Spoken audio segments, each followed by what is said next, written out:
Hello po, a day with me, it's me, Mommy Ems. So, andito tayo sa school today, Nutrition Day.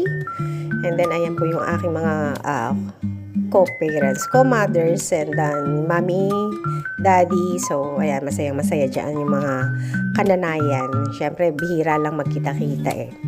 Ayan po yung aming presentation table. Ayan po, andyan na rin yung mga pagkain namin. Andyan yung tortang talong, isda, lumpiang gulay, boiled egg, and then yung vegetable salads. At saka, syempre, yung mga sandamakmak na nakabaskets na prutas. Makikita din po dito yung mga table ng iba't ibang section, grade and section. So, andyan po yung mga gulay nila, prutas.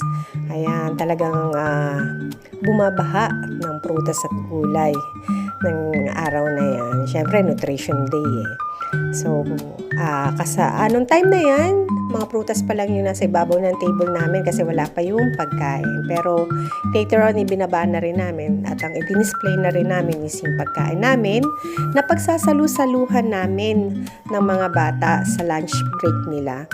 So, makikita po ninyo diyan yung pictures namin kung saan kami namang mga mami, after kumain yung mga bata ay nag-picture taking kami after namin din kumain dyan.